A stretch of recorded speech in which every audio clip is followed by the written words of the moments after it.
Hola, hola, los saluda Edgar León. Y después de mucho tiempo vamos a subir este material que es relativo al próximo eclipse o al menos datos interesantes relativos a eclipses de sol.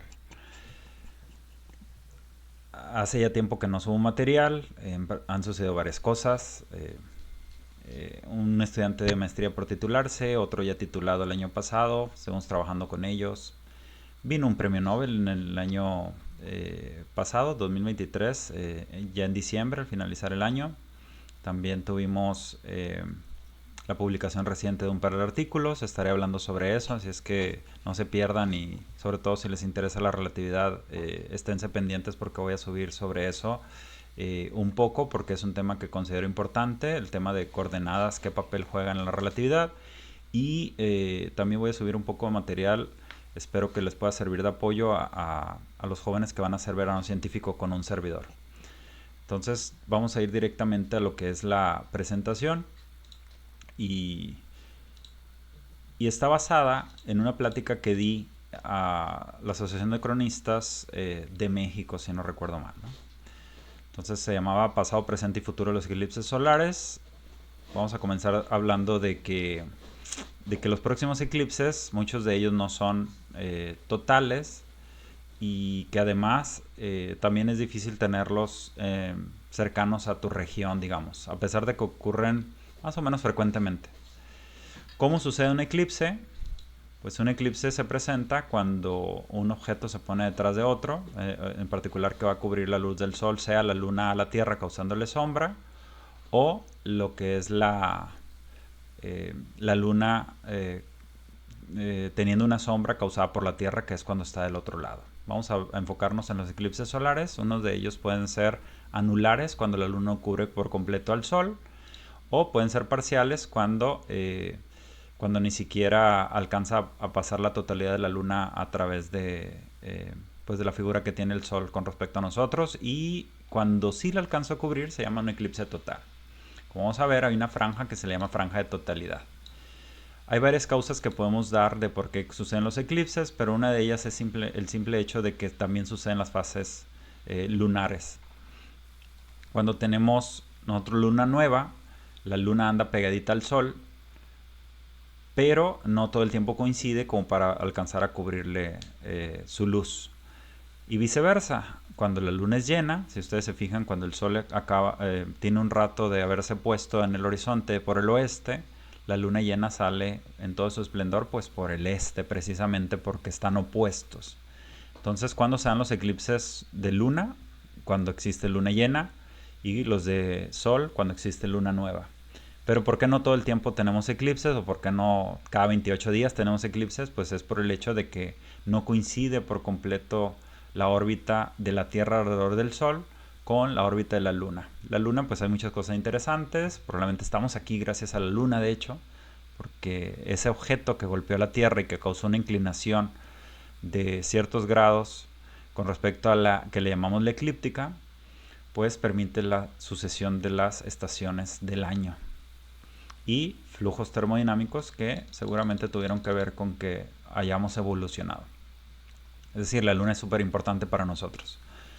Así es como se mira la luna comparativamente en su punto más cercano. Por ejemplo, en luna llena la llamamos superluna, si coincide luna llena con ese punto más cercano que se le llama el perigeo. Y en cambio en el apogeo, cuando hay luna llena y coincide con el apogeo en su punto más lejano, se le llama microluna. Esta es la comparación de distancias y es gracias a eso que puede existir en algún caso un eclipse anular o en otro caso un eclipse total, ¿no? Los eclipses totales pues también en realidad son relativamente frecuentes, cada ciertos años hay en alguna parte de la Tierra al menos, ¿no? En Mazatlán, por ejemplo, esta página yo les recomiendo mucho que entren, que es la página de Time and Date. En Mazatlán lo que se va a estar viendo es cómo esto más o menos va a ser lo que se va a ver en gran parte del país, que le cubra un cierto fragmento al Sol, Y dependiendo de si estás en la zona de la cercana a la totalidad, pues puede haber algo más cercano más bien a esto, o ya de plano en la zona de totalidad se pueden ver estos efectos interesantes de que ya aparezca la corona, de que alcances a ver algo que se le llaman los anillos de diamante o las perlas de Bailey, que ya tienen que ver hasta con la misma estructura de la luna, por ejemplo. Y después ya lo puedes ver básicamente. Entonces esto no es tan difícil. Si estás en la zona de totalidad, básicamente basta con que veas bien cómo está ajustado tu reloj y que además vayas y veas, como vamos a ver al final del mismo video, que vayas y veas cómo es, a qué hora es la totalidad en tu región, por ejemplo. Después todos los fenómenos son al revés. Como les decía, aquí está el dato de la página, pero lo voy a poner ahí en la descripción del video. Y voy a pasar la parte de ver qué ha sucedido con eclipses en la historia. Es muy famosa la historia de que Cristóbal Colón logró evitar que les dieran matarile, digamos, dejaran de alimentarlos cuando encalló una de sus naves en, en Jamaica en el año de 1503. Y ya llevaban varios meses, había pasado como desde junio a finales hasta febrero, en la cual ya les habían dicho, pues ya no los vamos a alimentar, o sea, habían empezado a hacer, ya ven que eran muy buenos para hacer robos, otro tipo de cosas graves, los mismos tripulantes de las naves, y básicamente no estaban aportando a los indígenas, entonces ellos dijeron, pues vamos a dejar de alimentarlos. Colón, como tenía un almanaque de los eventos que iba a haber, en particular algunos eclipses, de los eventos que iba a haber hasta 1507 de hecho, pues le dijo al regente, pidió que lo llevaran con él, y le dijo que se iba a enojar Dios con él si no les daban alimento. Eso es muy conocido, incluso existe algún capítulo de algo que se llama Drunk History al respecto. Pero ese es un eclipse lunar, es decir, en el que se pone la luna rojiza, del tipo de eclipses que no estamos hablando aquí. En cambio, los eclipses solares siempre se han asociado, o la mayoría de las culturas lo asociaron con algo negativo. Los chinos pensaban que un dragón se tragaba al sol, por ejemplo, que los mexicas consideraban que una deidad mordía al sol, y los vikingos hablaban de dos lobos que en pelea que iban eh, pues a comerse al sol o la luna, y que eso iba a marcar de hecho el inicio del Ragnarok. Entonces ellos se ponían a brincar y a gritar en una montaña quienes podían. En México también hay varias cosas relacionadas con los eclipses, y no le voy a dar mucho énfasis a esto, pero desde el aspecto de la colocación de la piedra fundacional coincidió con un eclipse, y, y se relacionó con un mito sobre un nopal de tunas rojas, por ejemplo. Ya yéndonos a la parte de no mitos, sino de algún registro histórico, el primero que se piensa que hay un registro histórico documentado es el del 430 a.C., donde Herodoto menciona que una guerra se detuvo por la presencia de un eclipse, porque sucedió. Se ha datado, se ha buscado, el consenso es que esto sucedió en lo que ahora conocemos eh, como Turquía, y que además fue predicho por Tales de Mileto. La gran mayoría de las personas que miran aquí son de física o algo muy cercano. Entonces, si no saben sobre Tales de Mileto, tienen que irse a ver sobre Tales de Mileto, porque es algo que deberían conocer ustedes.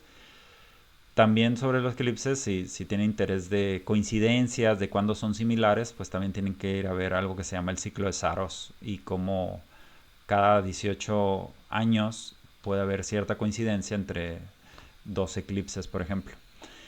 Gracias a esta predictibilidad que está en realidad pues es cuestionable si sucedió realmente, pero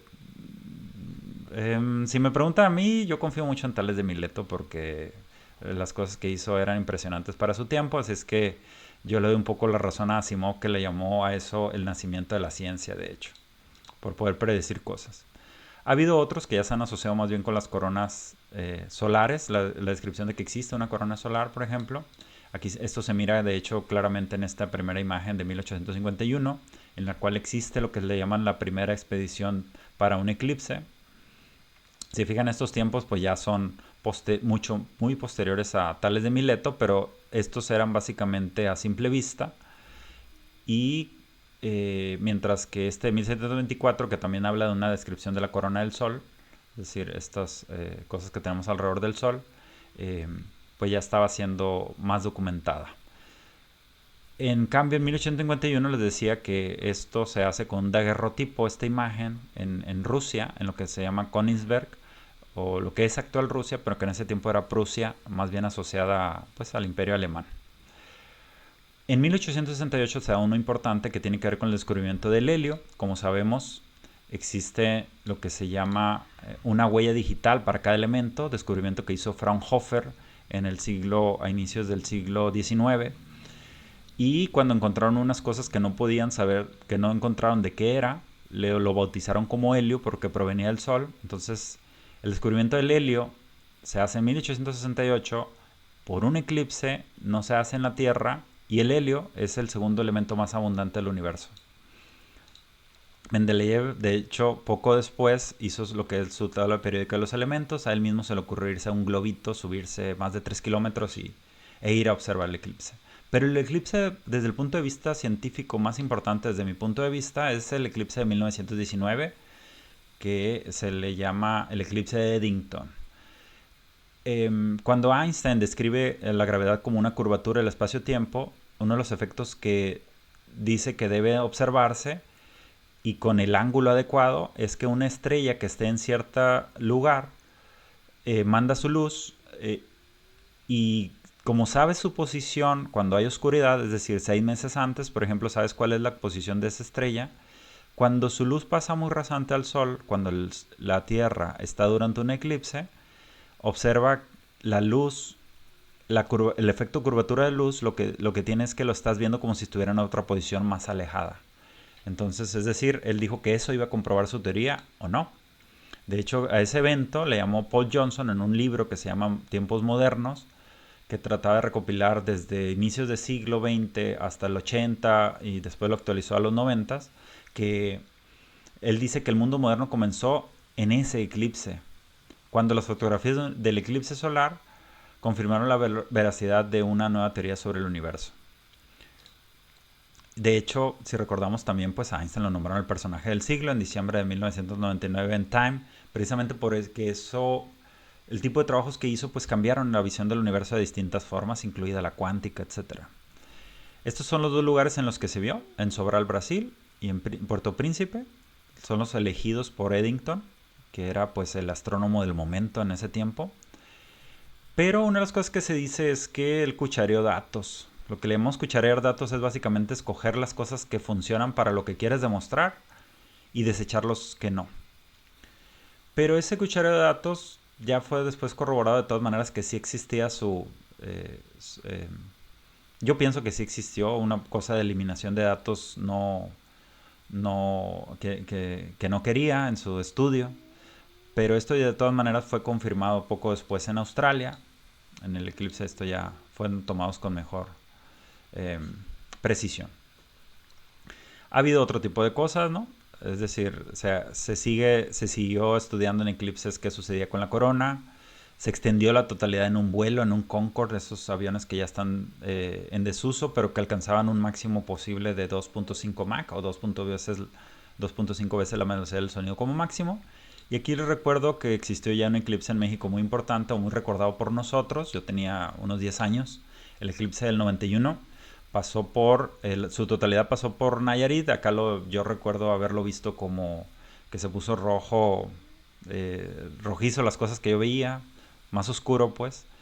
Y es mencionado el eclipse actual, el que va a haber el 8 de abril, en 3 días, es mencionado en los libros de geografía en los 90s. Y lo mencionaban para algo que iba a ser 30 tantos años después. Ya sucedió, el próximo va a ser el 2052 en México el total. Entonces son otros 28 años, así es que disfruten este actual. Vamos a hablar sobre un poco de futuro. En este eclipse en particular se va a poder tal vez ver, con muchísima suerte podrían ustedes ver, si están en la zona de totalidad, un cometa que no puedes ver actualmente porque está en la zona en la que hay luz en nuestro día, pues, ¿no? Esta va a ser más o menos lo que se vería. Esta es una imagen de Stellaris, seguramente. El cometa se podría ver en las cercanías de Júpiter, con mucha suerte o con binoculares. durante esos 4 minutos de totalidad, mientras que Venus va a estar demasiado cercano al Sol. Ay, perdón. Entonces,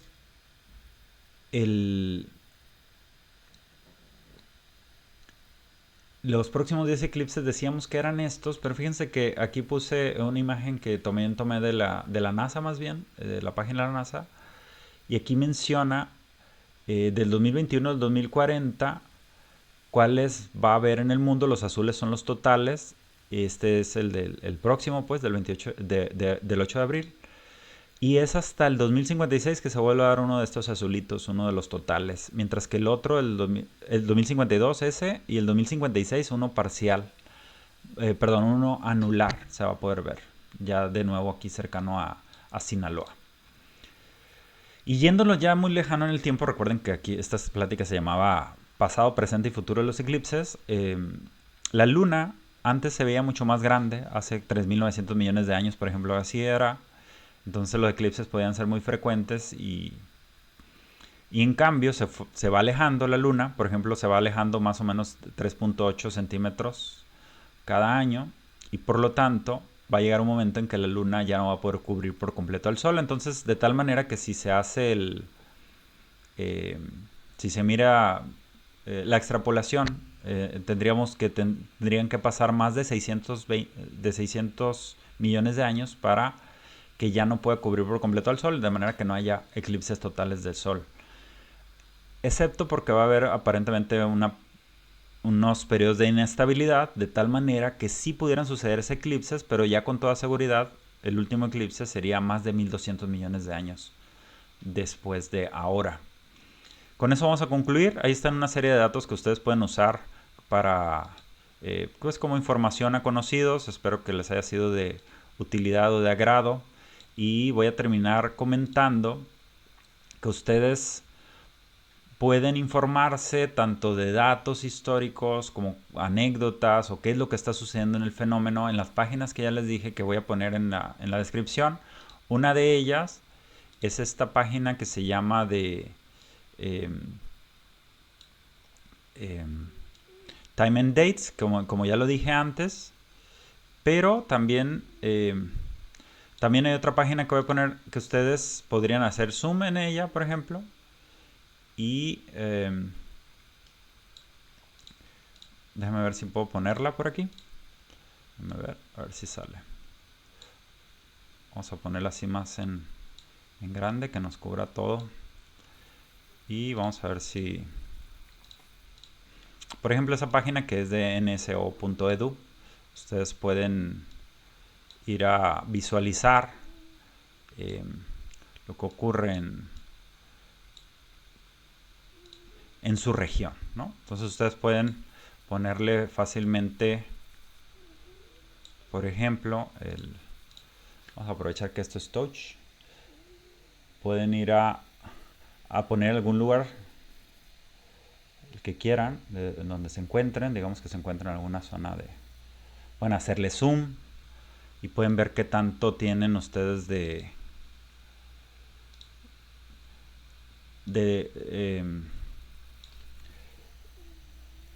aquí está ya, era demasiado zoom. Entonces, si estamos por acá en alguna región donde me encuentro, cercano al 97%, si ustedes están en alguna parte del país más central, pues cercano al 90%, y si están en la totalidad, pues les va a decir esto, ¿no? Es un poquito bromista la página, porque si estás, digamos, en alguna región así en Zacatecas, te dice, todavía es un eclipse parcial, así es que viaja un poquito, no seas flojo, ¿no? Entonces yo voy a estar aquí, esperemos que sí se vea bien. Conozco varios astrónomos astrofísicos que eligieron Durango porque, pues por las condiciones tal vez de Durango, y porque hay un lugarcito en especial en que se supone que se puede ver durante más tiempo. Entonces esperemos que el clima sea favorable. Cuídense mucho, recuerden que, con esto voy a terminar yo, recuerden que voy a subir un poco más de videos sobre relatividad, así es que no se pierdan en eso. Tengan mucho cuidado. Nosotros ya tomamos las precauciones como para obtener algunos filtros Pero si no llegan a tener acceso a filtros y quieren un poquito más como cuestión de urgencia, pueden conseguir estos de soldador tipo 14 como mínimo para cubrir bien. Aunque se cansa un poquito más la vista en mi experiencia con los de tipo soldador. Entonces, cuídense. Saludos. Nos vemos pronto. Voy a subir más material.